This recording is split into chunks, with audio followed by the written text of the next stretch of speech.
Hey guys, this is Keiko 2000 or Book Talk with Keiko, whatever you want to call me, or Keiko Vlogs. I have a lot of different names. I'm just going to start saying Keiko 2000 because I'm used to that, but sometimes I'll say Book Talk with Keiko if I remember. I'm trying to make sure you guys aren't at an angle. Seem like it at an angle.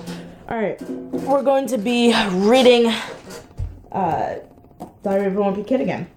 Let me move this bag out the way. It's really annoying me. Oh. Okay, let's do this. So watch the other videos to find out like where we were and what's happening in this book.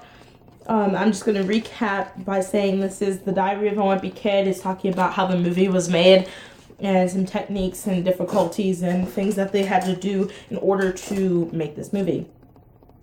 It was made, but like the book of Diary of a Wimpy Kid was made by Jeff Kinney. I have no idea who the director of the movie was. Okay. The perfect school. Location scouts drove around the Vancouver area looking for the right school to use in the movie. And they found it. Well, actually, they found 3 of them. It took the real schools to make one fictional school. Showsley Elementary School was used for its exterior and outdoor basketball court. Van Tech's secondary school was used for its gym, and Templation's secondary school was used for its hallways, classrooms, and auditoriums. In the movie, all 3 schools are combined to feel like one place, Westmore Middle School. So here's all 3. So this one right here was used for the outside appearance of it. This one was just used for its gym, and the one down here was used for everything else, like the what does this say? The hallways, classrooms, and the auditorium. Westmore Middle School had the convincing, so graphic designers Westmore Middle School had to be convincing, so the graphic designers got to work bringing it to life. The artists started by creating school colors, a mascot, and a logo. And this is the logo and the mascot. Once that was finished, they moved on to designing print materials, like the school paper. Westmore Walber, a great day for women. And then this was the newspaper that they created in the movie. The graphic designers even created a school yearbook. Here's the front cover. I'll show you in a sec. And here's one of the inside pages. Most of the kids in the photos were extras in the film. I'm not going to read their names, but you guys can read them here. And then over here. Okay. So they put a lot of effort into making just the small things. Next, set designers went into Templation Secondary School to start transforming into Westmore Middle School. No detail was overlooked. Fake trophies were created to show off the accomplishments of Westmore's imaginary sport teams. And pictures of make-believe Westmore students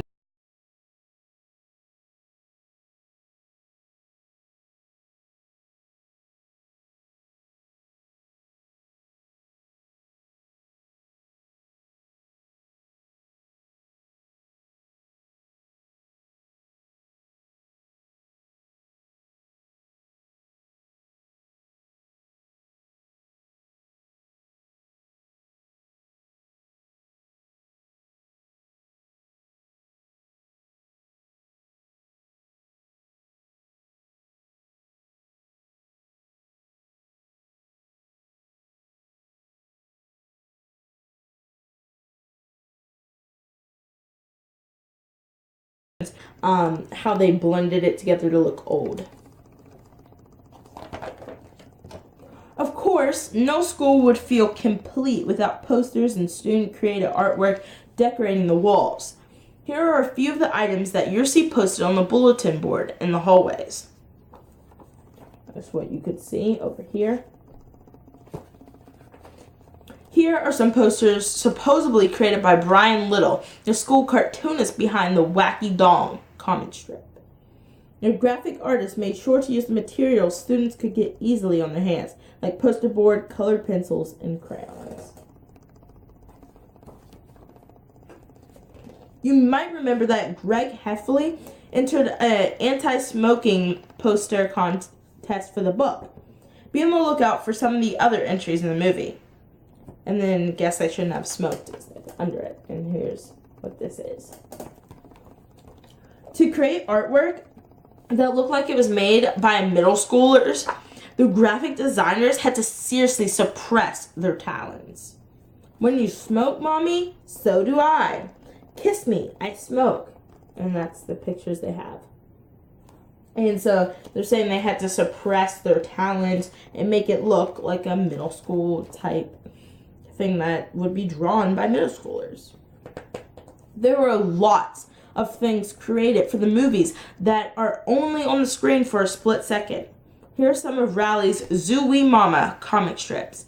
If you blink when you're watching the movie, you might miss them. And then here's the comic thing. You can look at both pages, so I don't have to show you in a second. And I'll read it. Where am I? You were in an accident, but the good news is we saved your life. Yeah, but here's the bad news. Zooey Mama. Congratulations on getting into heaven. Didn't know I stole some candy when I was 8. Zooey Mama. Can't this hot air balloon go any higher? Whatever you want, bub. Zooey Mama. Hi, I'm from the future. Did you come to tell me what the world of tomorrow would be like? No, I came to witness the impact of a meteor Ep.4. Zooey Mama! And it's like a meteor coming down. How does it feel to be the first person to make the end of this comic without saying Zooey Mama? Zooey Mama! That was a pretty funny one. These last two were pretty good. So I like that. One example of a set that was loaded with details was Mr. Winsky's office. Mr. Winsky's is in charge of safety patrols, and Greg and Rally end up in his room a few times during the movie. The art department was created pictures of memorable for Mr. Wink's office to show how serious he is about safety. And here's them. Yeah, I'm hoping you can see these pictures. If not, you can zoom in or something. It's clear that from the stuff hanging on Mr. Winsky's halls that his glory days were when he was a safety patrol in middle school. To give you an idea of how far the set designers and decorators will go to create a believable environment, they even created fake newspaper clippings showing Mr. Winksley's as an adolescent. Real photos of the actor as a teen were used for the articles. And then here are some of the certificates they had to make him seem very successful in middle school with these type of things. The art department wrote newspaper stories even though there's no chance the audience could read them during the movie. That should give you an idea of how much care filmmakers put into their craft.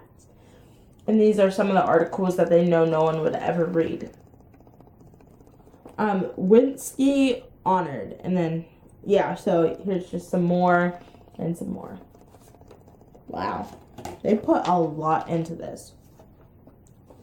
There's a lot of work the set designers do that goes unnoticed by the audience because it's in the background. But their work isn't just for the moviegoers to enjoy. It's for the actors, too. If the actors are in an environment that feels convincing, it helps them do their job better. Who left the sandwich on my desk? How can you expect me to stay motivated with this kind of distraction, people? And it's just like Greg yelling at them. It's the set designer's job to make the audience believe that the environments in the film are real and not just some part of a movie set. But almost everything you see on the screen was created for the film. Take Greg's homeroom, for example. It's loaded with all sorts of items you'd see in a typical classroom. But everything from the textbook to the shelves to the pencils and pens was brought in from a prop warehouse. You know, everything was brought from a prop warehouse, guys. Action! Once all the pieces were in place, it was finally time to start filming. Each shot begins with a snap of a clapboard in front of the camera. Sound and filming are recorded separately in a movie, so the timestamp of a clapboard helps the filmmakers match up the sound of film later on. The first scene shot was in Greg and Rally's homeroom. Remember, a movie is usually filmed out of sequence, and this particular scene was from the middle of the story. When Greg comes to school and is horrified to discover he's wearing the same clothes as Rally. In fact, all the scenes that happened in the boys' homeroom were filmed on the first day. The kids changed outfits in between scenes. And then this is showing them, this was in like the very middle of the story, and this is what they first recorded. So they could record literally the first scene you see. That could be the last thing they ever record. So, and for the movie, you know. Wait, let me make sure. Okay. Oh, by the way, this is like a really good bondage of a book. I really like it. It's fun to hold. I'll tell you that. Don't take that wrong. The actors are surrounded by lots of people, cameras, and equipment. So it's kind of amazing that they can focus during their lines. Most people think filming is really exciting, but the truth is, it can be kind of boring. There's a lot of waiting around while the camera and lighting people set up their equipment for each shot. It can take as much as an hour just to put the cameras and lights in the right spot for a new scene. And when filming actually begins, the same shot is filmed over and over again. So this is them being distracted by a camera. Or not distracted, but how many cameras and people are around them and how they could get distracted. So even if an actor is saying a funny line, by the 14th take, nobody really thinks it's that funny anymore. Take 1. It's a raging infection caused by a splinter that was just left untreated. And then everyone's laughing, ha ha ha. Take 14. It's a raging infection caused by a splinter that was left unrated. And then no one was laughing in the back. So, you know, after a while it just gets old and it's not funny anymore. The reason the director films so many takes is to make sure he has lots of choices later on when the movie is put together. And even after a single scene is shot several times, the director then films the same one from a different angle to capture the other characters' reactions. It's a raging infection caused by a splinter that was left untreated. And now no one's laughing. And one guy's sleeping. So filming takes a really long time. In fact, a whole day of filming can usually produces only about 2 minutes of a finished movie. Whenever there's a break in filming, the hair and makeup artists touch up the actors to get them ready for the next shot. The actors need to look exactly the same for each take. A lot of the time goes by between shots, and the actor's hair and makeup can get messed up. It's important that the actors look like they did in the last shot, or the audience is going to notice the difference. And this is Greg being touched up, or Zachary, if you want to call him that. Alright. One of the ways that hair and makeup artists keep track of how the actors look is by taking digital pictures of them after each take. That way there's a record that everyone can refer back to. Sometimes a really long time goes by between takes. An actor might film part of a scene one day and then film another part of the same scene 2 months later. That's when the continually pictures really come into hand. For example, in one of the early outdoor scenes, Robert has a zit on his nose. Another part of the same scene was shot a month later, and the hair and makeup people were able to use the photos to get Robert's nose just right. Hair is a real challenge because it grows. The hairstylists have to make sure things don't get out of control during the filming.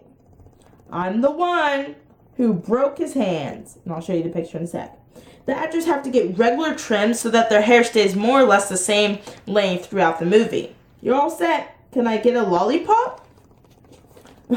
So this is the pictures that they take so that the actors can look the same. And then this is what I just read, like, can I get a lollipop down here and stuff like that. And this is our last chapter, by the way. Okay. One of the toughest decisions the filmmakers have to make was how to style Zach's hair for the movie. Long meetings were held to discuss the issue, and everyone had a different opinion. I think it should like this. No, it should be more like this. I think it needs to be flatter. After a lot of experimentation and tons of hair gel, Zach's wimpy springs were created and the problem was solved. So because in the book, he has like hair sticking up, they just put hairs in the back like that.